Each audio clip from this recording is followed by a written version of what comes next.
Hello and welcome back to another episode of Critical Reactions with your host Bryan. We're going to wrap up today with a special selection, which is where one of you tell me exactly what it is I need to check out.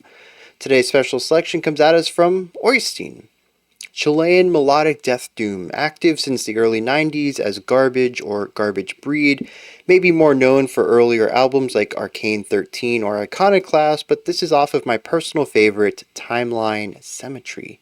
Have had female and secondary male vocalists before. Singer has a bit of an accent when he sings in English. So let's dive into this. We're going to be checking out the track By the Cliffs by the band's Poema Arcanus. Let's dive into this, see what's going on.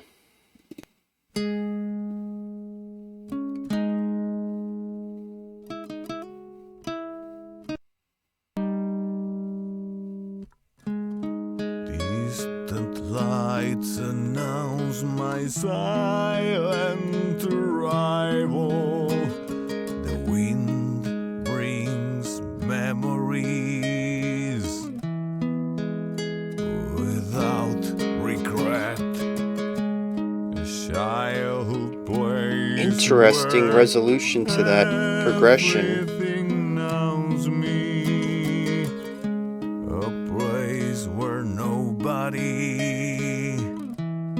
seems to know me. Golds and crystals dance over raging waves. These flowers live down. Yeah, so really interesting accent pattern on that. It is 3/4 all the way through. 1, 2, 3, 1, 2, 3, 1, 2. Yeah, the accents are wild.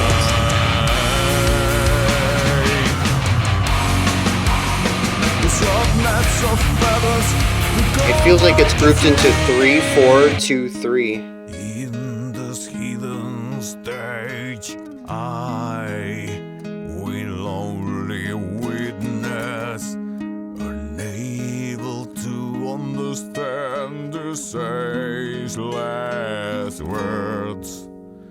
To grab, to kill, and to dissect with my hands, trying to make mine something. Something is not. Golds and crystals dance over raging waves.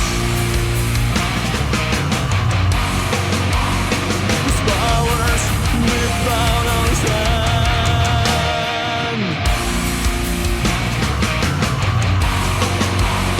A fearless, reckless grace in flight.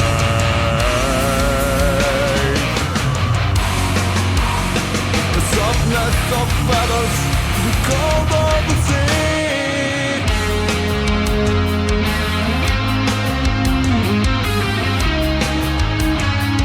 That's an interesting movement on this.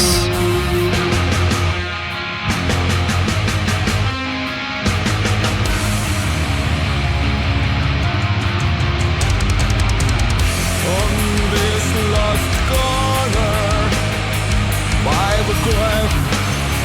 Very uplifting here. Still heavy and meaty as metal should be.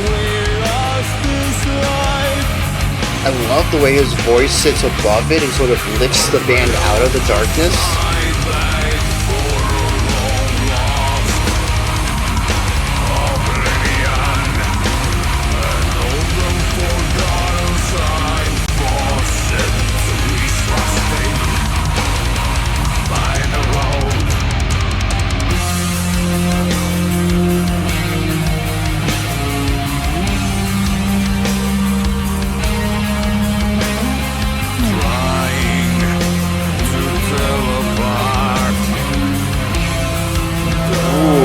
Darkness there.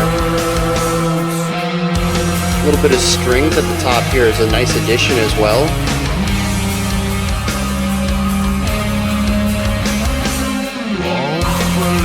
One of the delay on that attack too.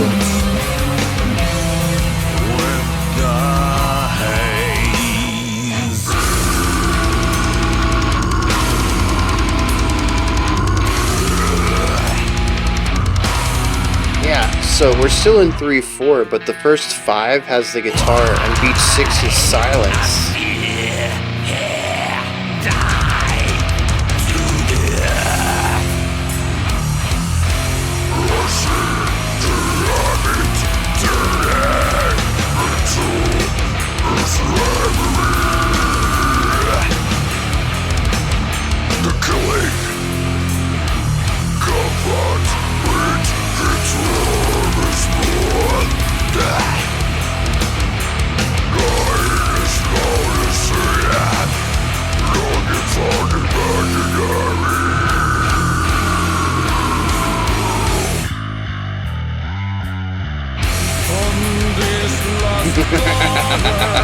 Okay.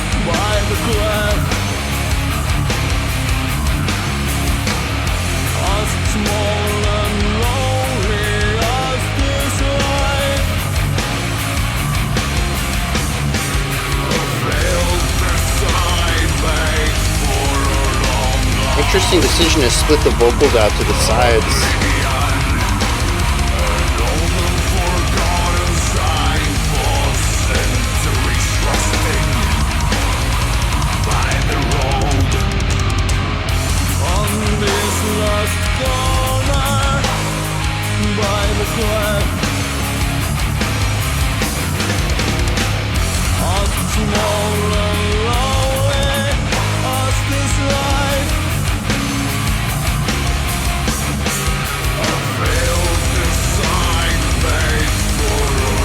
Very large way to end this, to wrap this track up.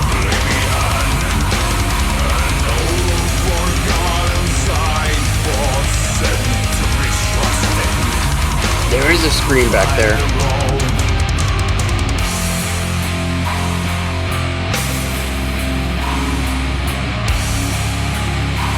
Oh, that's not a scream, is it?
So a little bit of a doomy outro there.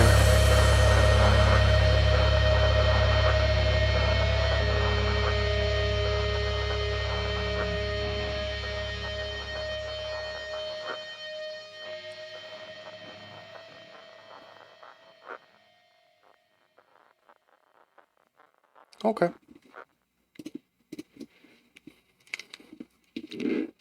I'm still trying to wrap my head around it. There's a few parts that I'm having difficulty, I think, getting a strong grasp on, but also several decisions that feel... Well, let's just kick this off, right? There are awkward decisions in here. I don't necessarily think that they're awkward to them. This is going to be a subjective take on things, but kicking it right off the start, the opening guitar riff, and well, the drums are in on it too. Just the opening rhythmic pattern is wild. I mentioned it there. We have it's all 3/4, but the groupings are 3 beats, 4 beats, 2 beats, 3 beats, and then 4 bars of 3.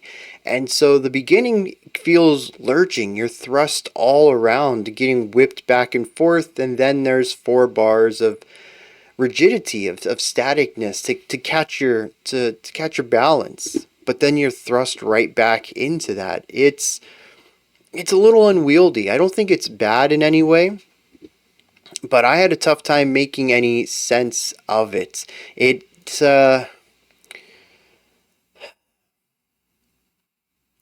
I don't think that progressive ideas need to justify their existence in any way. I think it's always worthwhile for bands to push the boundaries of things regardless of what the end result is. But at least for me, when I hear something that is interesting or more complex, I tend to enjoy it when that complexity yields positive results. And it could very well be that lyrically here we're supposed to feel disoriented. It's a song about somebody who is feeling like they're being dragged in so many directions, in which case the music is thematically accurate there. But while I was listening to it, I never really felt like the riff itself worked better because of the odd phrasing. So it's not really groovy, it's hard to jam along to, and I never really clicked with the music there either. And that is also a subjective thing. Some people are going to listen to that riff and absolutely love it. But it just never really clicked for me. I thought it was neat. It was a cool little puzzle. I was happy when I solved it and figured out what the time signature progression was. But other than that, it really wasn't my cup of tea to start with. And we actually hear a few decisions in here, in the entirety of the track, of ideas that are kind of neat on paper, but the execution just leaves me wanting a little bit. Some really rough transitions, going from high energy down to no energy for a single bar maybe, and then kicking things back up. They never really quite clicked with me. I never understood the reason for them. For instance, in the one, we had 2 transitions where we started high, went low, and immediately jumped back up. If we had gone from a 10 to a 0 to a 7, that would have made a little bit more sense. The 7 would still have sounded big and impactful, and we would have had that little moment of a palate cleanser so that the 7 feels impactful now, and we can eventually grow up to 10. Whereas if you go from 10 to 7, it feels like you've dipped down in energy or volume or whatever scale we're utilizing. There are certainly reasons to use this type of harsh transition for great effect in the narrative that you're trying to tell with your music. Never really got any of that here. None of it made sense to me other than just to do something interesting. We also had that moment in the middle of the song, I think this was about 4 or 5 minutes in, when we shifted. Oh no, we were still in 3/4, but I understood the phrasing in 6 beats. So it could have been written in 6/4 if they wanted to keep everything within 1 bar. But we had the growling, and we had the drums and guitars and bass all working on beats 1 through 5, and then beat 6 was silent. Another idea that I think is neat. It's a cool idea, but it just never really clicked for me. It never felt like it was supported by the music or that it embellished the music in any way. It's one of those things that, yeah, from a purely objective level, is it a neat riff? Yeah, it's a cool idea, absolutely. Does it fit in the song where it was at? I don't know. And like I said, I don't really want to gatekeep progressive ideas. So I don't want to sit up here and say that they made this song wrong. If they had done it any other way, this would not have been By the Cliffs by Poema Arcanus. So, but none of this ever sold me on their writing. It sold me on their potential, for sure. I would love to check out another track from them. But the more obtuse ideas in here always, they were rather consistent in my reaction to them as being something that was really cool in intention, but kind of faltered a bit in execution. But still, I would much rather listen to a band that fails at trying to do something interesting than a band that excels at doing something that's not interesting. And so I do want to give them points for that. There are some really cool ideas in here. They don't always work, but doing cool ideas in and of itself is worthy of praise. Now, aside from that, the other thing that stands out to me here is the dude's vocals, and I really want to highlight them because I love them. He has this warm, rich, resonant tone in his lows that absolutely sells me on whatever story is being told. I wish I picked up lyrics easier on a first time listen. I kind of wish I had the lyrics pulled up because it sounds in some places like I'm being read a story by a wise old man. And I think that's awesome. He has a voice that I could sit and listen to forever. I kind of wish he did podcasts or or something. Maybe he does long form video analysis. I don't know. On the side of the band.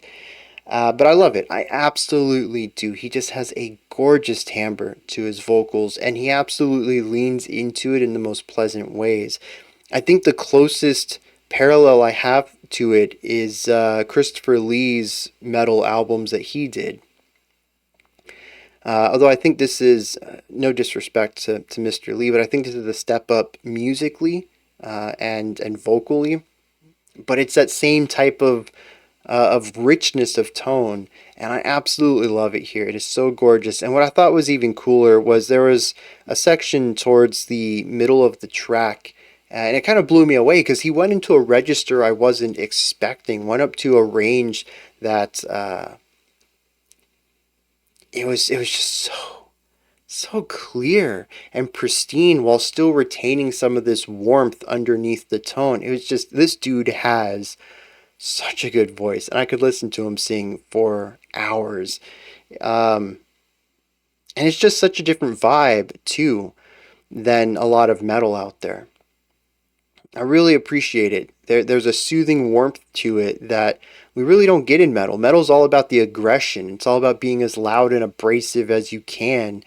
And even when we have cleaner voices in metal, they tend to be a bit more bombastic in ways, whether that's belting or vibrato or just anything to show off. And instead of going for a brighter tone that, kind of demands, hey, look at me, he just has this nice warm resonance to it. It's just very comfortable in this lower range, and it sounds so good. And I got to get off this topic or I'll be on it for days.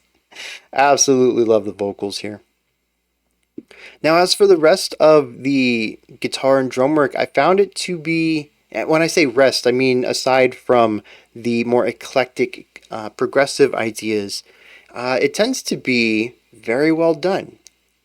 Nothing to really focus on. I don't think, like the opening riff, very iconic. As much as I said it didn't click with me, it's one that is very easy to remember. It is unique. It stands out. Definitely points for that. But the rest of the song, there's just a lot of chordal stuff going on. Anytime that we do have a riff, it tends to be a bit simpler just to push the song forward, utilizing quarter notes and half notes in order to have a bit more of a slower moving idea, to just create this weight and body underneath the vocals, and if it's the drums, to create this rhythm underneath it. None of this stuff really stood out to me. It was just guitar work, music for the vocals to sit on top, for the story to be told through. And I do appreciate this back and forth, particularly because, as I mentioned, the more eclectic ideas didn't really stick with me. So deviating away from them, finding something a bit more standard to play around with, I thought was really nice palate cleansers, a way to keep the song pushing forward and allowing the more esoteric ideas room to breathe and to stand out. They probably could have made a full 8 minutes of progressive riffage, and I'm kind of glad they didn't. I think the song would have ended up grinding to a halt if they had continued to do stuff like this. And I think the ebb and flow of that might even have thematic reason to exist. I don't know. But I appreciate it from a pacing standpoint of allowing the song to have this driving momentum and then take a moment to sit and breathe and enjoy something a bit more obtuse and then take time for the listener to get used to that through more standard writing. I think that ends up working really well, and I think is a huge boon to the song, allowing it to have not just diversity and contrast of its writing, but also allowing the listener to sort of be balanced on both these sides as well. But those aren't the only kinds of writing in here. There's also the melodic writing. We have a couple of lead guitar solos. The bass has a moment to shine a little bit, sitting underneath some more moving ideas, but contributing to them as well. And much like I enjoyed the vocal melodies, I enjoy the guitar work as well. We had one moment where we had strings playing alongside them. Like I mentioned, we have one moment where the bass contributes to what the guitar is doing. And these tend to be a bit lighter as well. I think we did have one moment where the song was very large and bombastic. No vocals, though. The guitar was there leading the charge. But for the most part, I remember most of these sections coming down in energy and allowing the guitar to lead them. And I always love these. I think they do a fantastic job when they bring the energy down a little bit. It does allow us, when we get back to the high intensity, for that to feel big and impactful.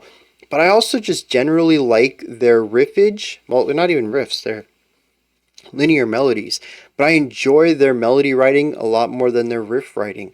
I think they tell fantastic stories, they keep me engaged, and I love the harmonic movement through all three of the guitar solos, and the way that they manipulate emotion and utilize these guitar solos to grow in different directions, which kind of takes me to my next point here, which is atmosphere and emotion. The song starts off very somber and isolating.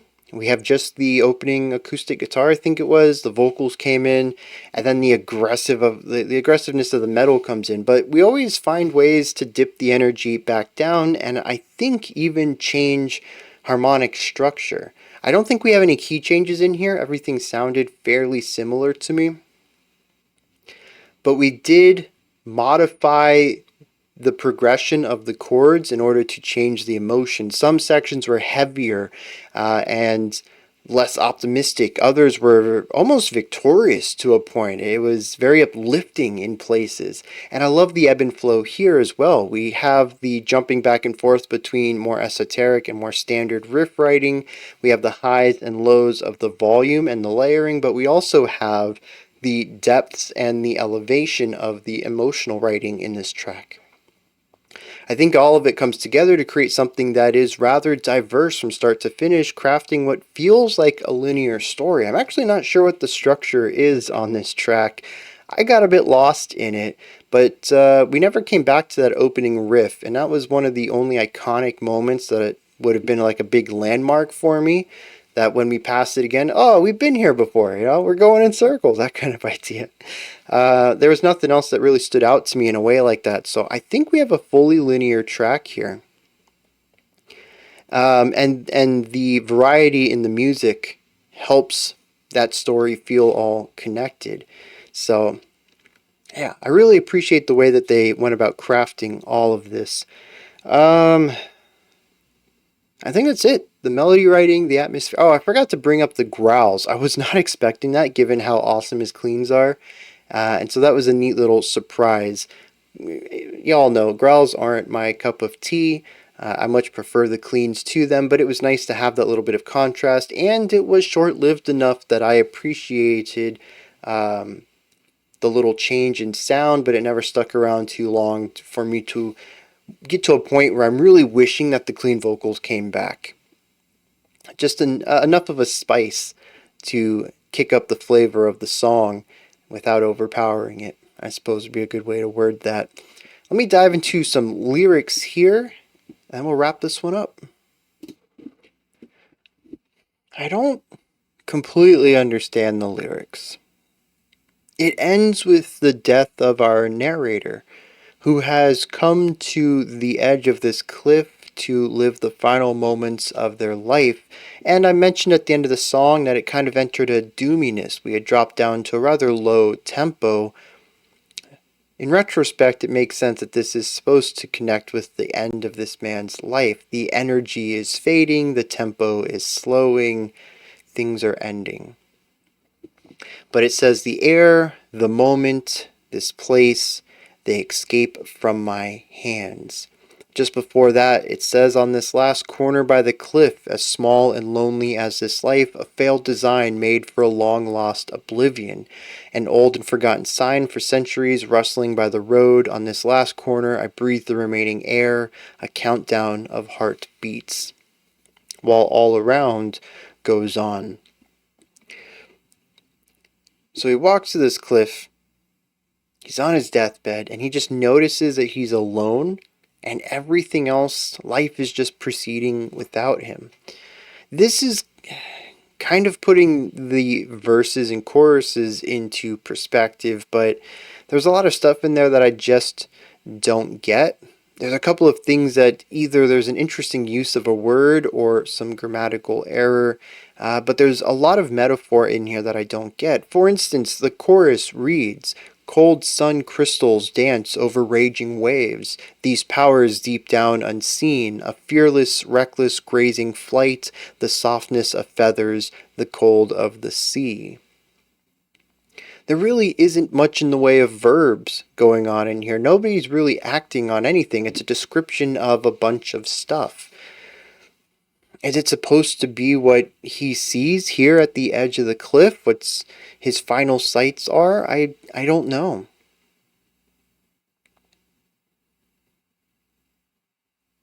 He talks about a silent arrival, which again works with the idea that he's alone. He says the wind brings memories without regret, a place where everything knows me but nobody knows me, where he is familiar with the inanimate elements of the region but not the people. So I think that's what it's just supposed to allude to. This lonely dude who doesn't have a lot of connection with the humans around him, walking to the edge of a cliff to die by himself. And that isn't quite the cool, grandiose story I got from the music. I like the narrator here, the singer, the vocalist. And I had mentioned that the song had this ebb and flow of darkness and levity. I don't see any levity in this other than the idea that he might be okay with his death, having come to terms with it or something of that sort. But it's such a simple story. A man knowing he's out of time, going to where he wants to be, to pass away, and it's just the edge of a cliff by himself. You don't get any smaller than that. You can't tell a story smaller than a single character ready to die. There's nothing grandiose about this at all, and yet the music goes in both directions. The large, heavy weights and the brighter, more triumphant sections. And yet I don't feel any of those emotions in here. I don't feel any of that impact or size in here. It's interesting to hear such large contrast between the narrative I got out of the music and the narrative I'm getting out of the lyrics. It's possible I've missed something along the way. As I mentioned, I don't have a strong grasp on the lyrics as it is, and parts of the song threw me for a loop where I couldn't really understand what they were there for either, the intention behind the decisions. So I leave this up to you. Those are my thoughts on Poema Arcanus's By the Cliff. What did you think of this song? Is there anything that stood out to you? Anything that you would like to add on to what I said or correct me on? Maybe you just have your own perspective or interpretation of this track that you'd like to add on to what I said and contribute to the conversation and help me understand things better. Put all that stuff down in the comment section. Above that, in the description box, you'll find a link to Linktree. It takes you here. You can find links to my music, ways to support the channel, a link to the Discord server, and so much more. Above that, if you could, like, subscribe, and ring the bell. I greatly appreciate all three of those. That wraps it up for today. I'll be back tomorrow, though. We're going to continue on with this week's theme of infectious grooves. And we'll probably have a special selection pop up after that. All that happens at 5 p.m. Eastern Standard Time, 9 p.m. UTC as usual. Until next time, remember to be critical, not cynical, of the music you listen to, and have a fantastic morning, afternoon, or evening. whenever you choose to watch my videos.